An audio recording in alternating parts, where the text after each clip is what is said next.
આજે ફરી પાછા આપણે રસાયણ વિજ્ઞાનની અંદર જી નીટ ગુજકેટ જેવી એક્ઝામની અંદર જે અગત્યના પોઈન્ટ્સ કહી શકાય એમાંનો આપણે હેનરીનો નિયમ જોઈએ. મિત્રો, હેનરી નામના વૈજ્ઞાનિકે વાયુની દ્રાવ્યતા માટેના અસંખ્ય પ્રયોગ કરેલા. એમાંથી એણે કીધું અચળ તાપમાને વાયુમય દ્રાવ્યની દ્રાવ્યતા, પ્રવાહી દ્રાવકમાં દ્રાવ્યતા તે વાયુમય દ્રાવ્યના દબાણના સમપ્રમાણમાં હોય છે. એટલે કે મિત્રો P ચલે છે x, ચલે છે ની નિશાની દૂર કરીએ. P kh x, જ્યાં kh એટલે મિત્રો હેનરીનો અચળાંક, P એટલે દબાણ અને x એટલે મોલ અંશ થશે. તો આ સૂત્ર ઉપરથી મિત્રો આપણે એવું સમજીએ, જ્યારે P અને x નો મોલ અંશ અને દબાણનો જ્યારે તમે ગ્રાફ દોરો ત્યારે એવું કહી શકાય જેમ જેમ મિત્રો દબાણ વધતું જશે એ મોલ અંશની દ્રાવ્યતામાં પણ શું થતો જાય છે? વધારો થતો જાય છે. જેમ કે ચલો આપણે દબાણ થોડું વધારશું તો જો તો મોલ અંશ પણ મિત્રો સાથે સાથે સમપ્રમાણની અંદર વધતા આપણને જોવા મળે છે. તો આ પ્રયોગ ઉપરથી હેનરીએ મિત્રો અલગ અલગ પ્રકારના જે તારણ આપ્યા એ પણ આપણે જોઈએ કે જ્યારે જેમ કે h નું મૂલ્ય વધારે તેમ વાયુમય દ્રાવ્યતા ઘટે. શું કામ? તો જોઈએ P kh x. મિત્રો બંનેનો ગુણાકાર એ P જેટલો થાય છે. જો kh નું મૂલ્ય વધે છે તો x નું મૂલ્ય શું થશે? ઓછું થતું જોવા મળશે. એટલે લખ્યું છે kh નું મૂલ્ય વધારે એમ દ્રાવ્યતા ઘટે એટલે x નું મૂલ્ય ઓછું થાય. હવે આપણે બીજો પોઈન્ટ જોઈએ. તો મિત્રો kh ક્યારે વધે એ આપણે સમજવું હોય તો તાપમાન જેમ વધશે એમ kh વધશે. ચલો kh વધે તો તમને ખબર છે પાછું વાયુમય દ્રાવ્યતા પાછી ઘટશે. એટલે આપણે હેનરી અચળાંકમાંથી એનું સૂત્ર P kh x, kh વધશે એટલે x નું મૂલ્ય ઘટશે. અને kh ક્યારે વધશે? તો કે તાપમાન વધશે. તો મિત્રો આ પોઈન્ટમાંથી આ સૂત્રને લગતા અલગ અલગ પ્રકારના દાખલા પણ આપણે એની અંદરથી પૂછાઈ શકે.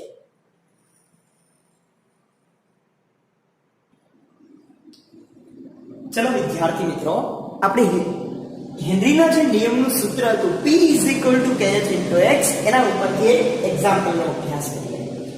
273 કેલ્વિન તાપમાને હિલિયમ વાયુના સંતૃપ્ત દ્રાવણમાં તેના મોલ અંશ મિત્રો x આપ્યું છે 2.4 × 10⁻³ હોય. તો એ દ્રાવણ પર હિલિયમ વાયુનું આંશિક દબાણ એટલે કે મિત્રો P ની ગણતરી કરો. અને 273 કેલ્વિન તાપમાને આપણને હેનરીનો અચળાંક આપ્યો છે 6.71 × 10⁻⁶ ચલો આપણે જાણીએ છીએ સૂત્ર P helium kh x mall છે હિલિયમ. kh નું મૂલ્ય આપ્યું હતું 6.71 × 10⁻⁶ અને x મોલ આપ્યા હતા 2.4 × 10⁻³ 6.71 × 2.4 મિત્રો 16.10 -6 -3 એટલે મિત્રો -9. પણ અહીંયા 16.10 હતા. એક પોઈન્ટને મિત્રો આપણે બાજુ આગળ ખસેડશું એટલે ઘાતમાં 1 નો થશે. એટલે 1.61 × 10⁻⁸ આ દાખલાની અંદર મોલ અંશ અને હેનરી અચળાંક આપ્યો હતો એટલે આપણને શું મળી ગયું? એનું દબાણ મળ્યું.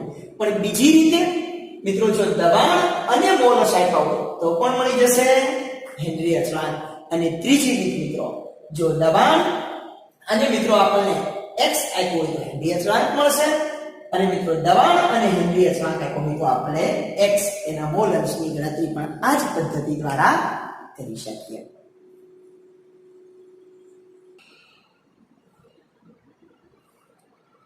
વિદ્યાર્થી મિત્રો, બીજો મહત્વનો નિયમ છે રાઉલ્ટનો નિયમ.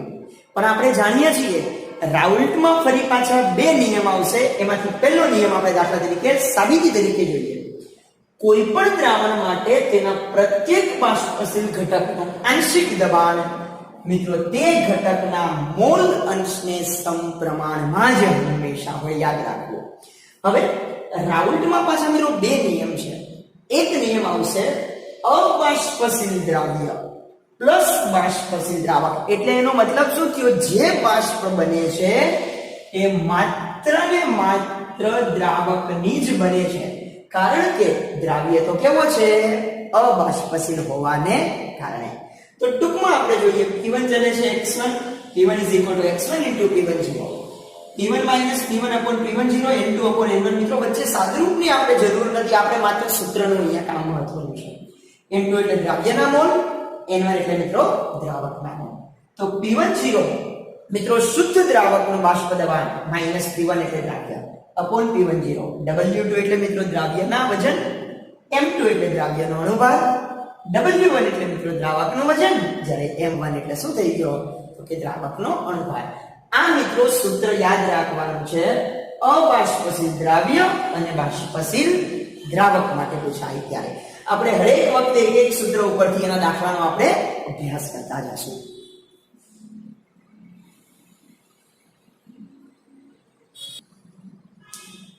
એવી જ રીતે મિત્રો રાઉલ્ટનો બીજો નિયમ પણ મહત્વનો છે બાષ્પશીલ દ્રાવ્ય અને બાષ્પશીલ દ્રાવક માટે. મિત્રો અહીંયા બંને બાષ્પશીલ છે, તો બંનેની બાષ્પ દબાણનો શું કરવો પડશે? આપણે સરવાળો કરવો પડશે. તો જોઈએ ચલો. દ્રાવ્ય માટે દાખલા તરીકે Pa = P0 * Xn અને દ્રાવક માટે Pb = P0 * Xb. હવે મિત્રો 11 સાયન્સમાં આપણે ભણ્યા ડાલ્ટનનો નિયમ, જેટલા હોય એ બધાના દબાણનો સરવાળો. ડાલ્ટનના નિયમ મુજબ ચલો કુલ દબાણ ગણવું હોય તો અહીંયા કેટલી વસ્તુ હતી? એક દ્રાવ્ય અને એક હતું દ્રાવક, બંનેના દબાણનો સરવાળો. ચલો P કુલ દબાણ બરાબર Pa + Pb. હવે Pa ની જગ્યાએ મૂકી દો P0 * Xa, Pb ની જગ્યાએ P0b * Xb. પણ મિત્રો તમે એક વસ્તુ જાણો છો, મોલ અંશનો સરવાળો હંમેશા કેટલો હોય? 1. અહીંયા Xa + Xb બરાબર 1, કારણ કે મોલ અંશનો સરવાળો બરાબર મિત્રો હંમેશા 1 જ થાય. તો અહીંયા Xa અને Xb ના મોલ અંશ બરાબર 1. ચલો X એને સૂત્રના કરતા કરના 1 - Xb. ચલો જ્યાં આપણી પાસે Xa હતું ત્યાં કિંમત મૂકી દેશું આપણે. P0 એ 1 - Xb, P0b * Xb. ચલો બંનેનો ગુણાકાર કરો. P0a - P0a * Xb + P0b * Xb. ચલો P0a મિત્રો બંનેમાંથી જુઓ તમે, અહીંયાથી Xb સામાન્ય લઈ શકાય, તો P0b - P0a * Xb બરાબર P કુલ દબાણ. એટલે કે બંનેના પ્રમાણિત દબાણ જાણતા હોઈએ અને બંનેના મોલ અંશ જાણતા હોઈએ તો મિત્રો આપણે કુલ દબાણની ગણતરી કરી શકીએ. આ થઈ ગયો મિત્રો બાષ્પશીલ દ્રાવ્ય અને બાષ્પશીલ દ્રાવક માટે. અને હા, જો કોઈને અહીંયા Xb ને મિત્રો સૂત્રના કરતા બનાવો તો Xb બરાબર થશે 1 - Xa. તો તમારે કિંમત ક્યાં મૂકી દેવાની? Xb ની જગ્યાએ આ કિંમત મૂકી અને તમે ગણતરી કરી શકો. પણ જવાબ મિત્રો કોઈ દિવસ બદલાશે નહીં. યાદ રાખજો. તો રાઉલ્ટના બે નિયમ. આમાં ક્યાં ભૂલ થશે? ઘણીવાર બાષ્પશીલ દ્રાવ્ય અને બાષ્પશીલ તો બંનેના બાષ્પ દબાણનો સરવાળો કરવો પડશે, ત્યારે પેલો નિયમ હતો એ માત્ર એક જ બાષ્પ દબાણ તરીકે બનતા હતા.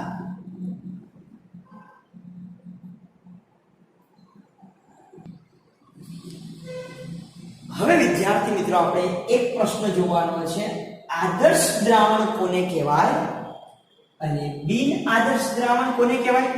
કારણ કે આ તફાવતમાંથી મિત્રો ઘણી વખત સાચા ખોટાના અલગ અલગ પ્રકારના પ્રશ્ન જી નીટ ગુજકેટ એક્ઝામની અંદર પૂછાઈ ગયા છે.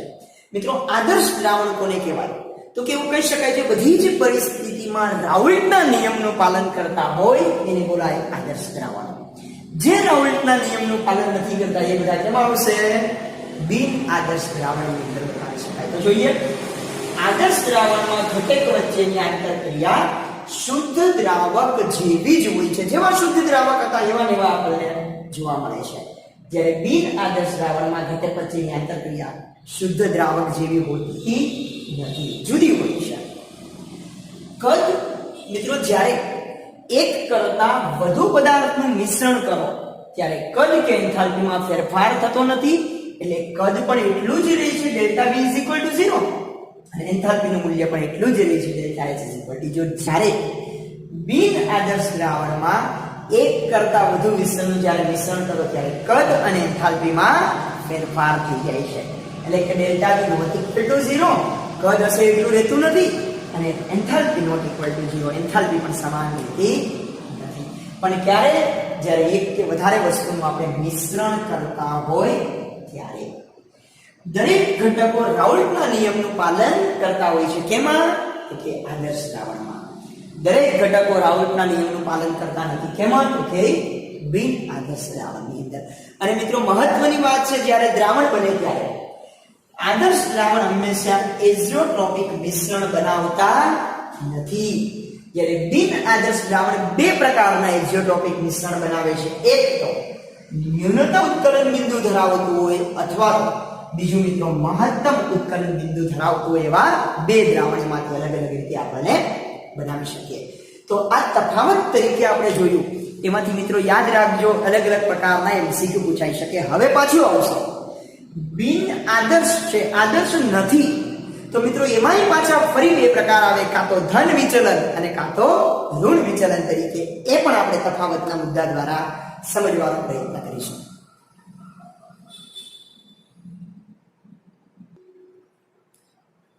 યસ આપણે મિત્રો આગળના ટોપિકમાં જોયું આદર્શ દ્રાવણ અને બિન આદર્શ દ્રાવણ કોને કહેવાય હવે આપણે એ સમજવાનું છે ચાલો આદર્શ નથી એટલે ક્યાં બની જાય બિન આદર્શ દ્રાવણો મિત્રો બિન આદર્શ દ્રાવણમાં ફરી પાછા બે પ્રકાર પડે છે કાં તો જો હોય એના કરતા મૂલ્ય વધતા હોય તો મિત્રો ધન વિચલન અને જે હોય એના કરતા મૂલ્ય ઘટતા હોય તો એ ઋણ વિચલન તરીકે એમાં જોવા મળશે આપણે એ પણ મિત્રો તફાવત માટે જી નીટમાં અગત્યના ટોપિકમાં આપણે લઈ શકીએ જેમ કે એ અને બી ના કોઈ ઘટકો છે એ બી જુદા જુદા ઘટકો વચ્ચે આંતરક્રિયા ઓછી હોય છે જ્યારે એ અને બી સમાન ઘટક વચ્ચે આંતરક્રિયા વધુ હોય એટલે એવું કહેવા માંગે છે એ બી નું મૂલ્ય ઓછું થયું કોના કરતા એ અને બી કરતા ઓછું જોવા મળે છે જ્યારે એ બી જુદા જુદા ઘટક વચ્ચે જ્યારે આંતરક્રિયા મિત્રો વધુ હોય છે એટલે કે એ અને બી સમાન ક્રિયા વચ્ચે ઓછી હોય બે એકબીજાના રિવર્સ છે જુઓ અહીંયા ઓછું હતું તો મિત્રો અહીંયા વધારે હોય અહીંયા વધુ આવશે તો મિત્રો અહીંયા ત્યારે ઓછું મૂલ્ય થતું આપણને જોવા મળે છે બીજો એવો જ મુદ્દો આદર્શ દ્રાવણમાં કદ સમાન અને એન્થાલ્પી સમાન રહેતી હતી બિન આદર્શમાં મિત્રો સમાન નહીં હોય તો કાં તો ઘટશે અને કાં તો વધશે તો જોઈએ જ્યારે ધન વિચલન થાય ત્યારે મિત્રો કુલ કદના મિશ્રણની એન્થાલ્પી પોઝિટિવ કદમાં થતો વધારો એટલે કુલ કદ હોય એના કરતા વધે છે જ્યારે ડેલ્ટા વી મિશ્રણ નેગેટિવ એટલે કુલ કદ હોય એના કરતા ઘટતું જોવા મળે છે એવી જ રીતે એન્થાલ્પી ચાલો મિશ્રણની એન્થાલ્પી હોય એના કરતા વધે મિત્રો વધે ક્યારે ઉષ્મા તો કે ભારતીય ઉષ્માનું શોષણ કરે એટલે પ્રક્રિયા થઈ ગઈ ઉષ્મા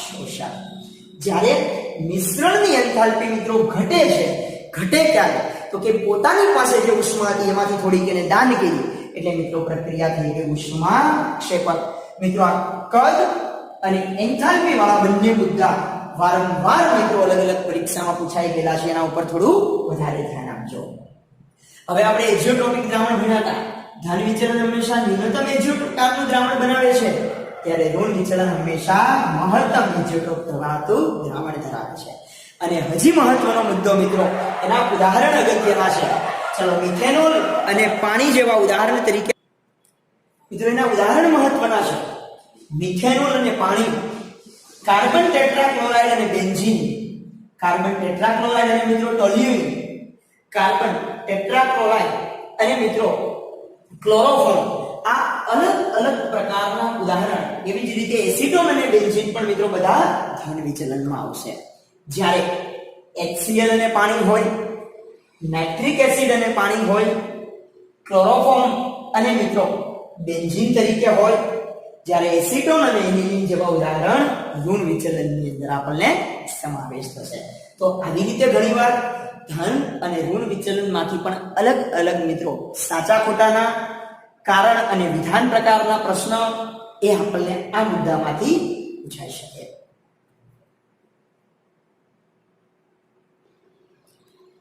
હવે મિત્રો આપણે તફાવતમાં જોતા હતા ન્યૂનતમ ઉત્કલન બિંદુ એજીઓટ્રોપ કોને કહેવાય અને મહત્તમ ઉત્કલન એજીઓટ્રોપ કહેવાય. મિત્રો એક જ લાઈનમાં બહુ સરળ રીતે યાદ રાખવું હોય તો કહી શકાય ન્યૂનતમ ઉત્કલન બિંદુ એજીઓટ્રોપ. તમે સમજો ન્યૂનતમ એટલે શબ્દનો અર્થ થાય મિત્રો હોય એના કરતા નીચું. મિશ્રણ કે જેનું ઉત્કલન બિંદુ દ્રાવણના ઘટકો કરતા નીચું હોય. સમજો ફરી, મિશ્રણ કરો જે ઘટકો એનું ઉત્કલન બિંદુ દ્રાવણમાં જે ઘટકો વાપર્યા એના ઉત્કલન બિંદુ કરતા કેવું હોય છે? નીચું હોય. એટલે મિત્રો એને ન્યૂનતમ કહેવાય. ઉદાહરણ દ્વારા જોઈએ. દાખલા તરીકે 95.5% મિત્રો ઇથેનોલ અને 4.5% તમે પાણી વાપરો તો પાણીનું ઉત્કલન બિંદુ તો 100 ડિગ્રી હતું ને, તો હવે એ 100 ડિગ્રીમાંથી ઘટીને કેટલું થઈ ગયું? 78.15. એટલે જુઓ નીચું આવ્યું તાપમાન. મિત્રો તાપમાન નીચું આવે ત્યારે એને બોલાય ન્યૂનતમ ઉત્કલન બિંદુ એજીઓટ્રોપ તરીકે. તો ચલો હવે આના કરતા પૂરેપૂરું મિત્રો વિરુદ્ધ આપણે જ્યારે જોઈએ ત્યારે આવે મહત્તમ ઉત્કલન બિંદુ એજીઓટ્રોપ. તો આમાં જ્યાં ઘટતું હતું ને આ શું થશે? અહીંયા વધતું જોવા મળશે. જુઓ, મિશ્રણ કે જેનું ઉત્કલન બિંદુ દ્રાવણના ઘટકો કરતા મિત્રો કેવું હોય છે? ઊંચું હોય છે. એટલે કે તમે જે મિશ્રણમાં ભેગા કરો છો એના જે ઘટક હતા એના કરતા ઉત્કલન બિંદુ હંમેશા વધુ થશે. જેમ કે 20% HCl અને 80% પાણી. ચલો અહીંયા પાણીનું ઉત્કલન બિંદુ મિત્રો બંનેમાં 100 હતું. અહીંયા 100 માંથી 78.15 થયું એટલે ઘટ્યું હતું. તો મિત્રો અહીંયા પાણીનું ઉત્કલન બિંદુ 100 ડિગ્રી માંથી થઈ ગયું 108.6 ડિગ્રી જોવો. એટલે હતું એના કરતા વધુ. એટલે મિત્રો એને બોલાય મહત્તમ ઉત્કલન બિંદુ એજીઓટ્રોપ તરીકે. તો આના ઉપરથી આવું કહી શકીએ કે જ્યારે કોઈ ઘટકો તમે મિશ્રણ કરો ત્યારે જે એના ઘટકોનું ઉત્કલન બિંદુ હતું એના કરતા જો એનું ઉત્કલન બિંદુ ઘટે તો મિત્રો એ આવશે ન્યૂનતમ ઉત્કલન બિંદુ એજીઓટ્રોપમાં. અને જે ઉત્કલન બિંદુ હતું એના કરતા જો એનું મૂલ્ય વધશે તો મિત્રો એ આવે મહત્તમ ઉત્કલન બિંદુ એજીઓટ્રોપ તરીકે આપણે એની અંદર ગણી શકીએ.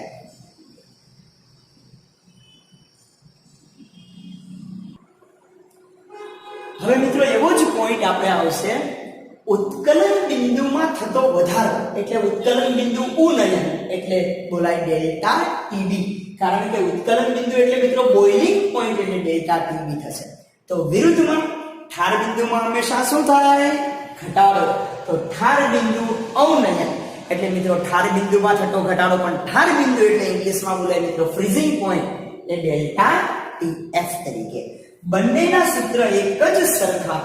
Delta TD is equal to KB into M. M એટલે મિત્રો મોલાલિટી. તો અહીંયા આવશે delta TF is equal to Kf into M. મિત્રો અહીંયા પણ એમ એટલે થશે મોલાલિટી. મિત્રો જ્યારે આલેખ ઉપરથી જોઈએ તો delta TB is equal two TB minus 0p થશે. જ્યારે અહીંયા કરતા વિરુદ્ધ delta TF is equal two T0f minus Tf તરીકે આપણે બતાવી શકીએ. આમ બંનેના મિત્રો ઉત્કલન બિંદુ ઉન્નયન એટલે ઉત્કલન બિંદુમાં થતો વધારો. જ્યારે મિત્રો ઠાર બિંદુ અવનયન એટલે મિત્રો ઠાર બિંદુમાં થતો ઘટાડો આપણે વર્ણવી શકીએ. યસ મિત્રો, સૌથી અગત્યનો એવો પોઈન્ટ સુયોજન અને વિયોજન અચળાંક કોને કહેવાય? તો આપણે જોઈએ વિયોજન અંશ આલ્ફા. મિત્રો વિયોજન એટલે છૂટું પડવું, જ્યારે સુયોજન એટલે ભેગું થવું. દ્રાવણમાં દ્રાવ્યના આપેલા જથ્થાનો જેટલો ભાગ વિયોજન પામે એટલે મિત્રો છૂટો પડે છે એને બોલાય એનો વિયોજન અંશ આલ્ફા કહેવામાં આવે છે. એવું જ કહીએ તો આલ્ફા બરાબર સૂત્ર બને છે મિત્રો I-1/n-1. તો આપણે જાણીએ છીએ I એટલે મિત્રો વોન્ટ ઓફ અવયવ I હતું. અને જ્યારે વિયોજન ભણતા હોઈએ ત્યારે n એટલે મિત્રો વિયોજનથી છૂટા પડેલા કુલ આયનની સંખ્યા. દાખલા તરીકે હું કહું NaCl છે, પાણીમાં નાખો એટલે 2 આયન છૂટા પડે, Na+ અને Cl- એટલે N2 મૂકી દેવાના. એવી જ રીતે દાખલા તરીકે મિત્રો MgCl2 છે, તો પાણીમાં નાખશો તો 3 આયન આવશે, Mg+2 અને 2 વખત Cl- તો N ત્યારે તમારે 3 મૂકી દેવાના. તો જ્યારે n એટલે છૂટા પડેલા અણુઓની સંખ્યા. તો એના કરતા મિત્રો વિરુદ્ધ બાજુ જોઈએ તો સુયોજન અંશને x તરીકે કહેવાય છે. મિત્રો વિયોજન શબ્દ એટલે છૂટું પડવું હતું, જ્યારે સુયોજન શબ્દ એટલે ભેગું થવું. ચલો, દ્રાવણમાં દ્રાવ્યના આપેલ જથ્થાનો કેટલો ભાગ સુયોજન પામે એને મિત્રો સુયોજન પામે એટલે ભેગો થાય એને મિત્રો સુયોજન અંશ x કહેવાય છે. તો જેમ વિયોજનનું સૂત્ર હતું એમ સુયોજન x બરાબર 1 - i * n/n - 1. જ્યાં મિત્રો i એટલે તો તમે જાણો છો ઘંટો અવયવ બંનેમાં સરખો હતો, પણ n અહીંયા છૂટા પડતા અણુઓની સંખ્યા હતી. તો મિત્રો અહીંયા n થશે સંયોજનથી જોડાતા અણુઓની સંખ્યા. દાખલા તરીકે હું એમ કહું કે એસિટિક એસિડ છે, એને તમે બેન્ઝીનમાં નાખો એટલે 2 અણુ ભેગા થાય, એટલે મિત્રો n 2 મૂકવાના. એટલે અહીંયા ભેગા થયેલા અણુઓની સંખ્યા આપણે કહીશું. મિત્રો આના પણ આપણે અલગ અલગ રીતે સુયોજન અને વિયોજનના દાખલા અને ઉદાહરણ મિત્રો જી નીટ ગુજકેટ એક્ઝામની અંદર વારંવાર પૂછવામાં આવે છે. તો આવી રીતે આગળના ક્લાસમાં આપણે અલગ અલગ સાંદ્રતાનો અભ્યાસ કર્યો હતો.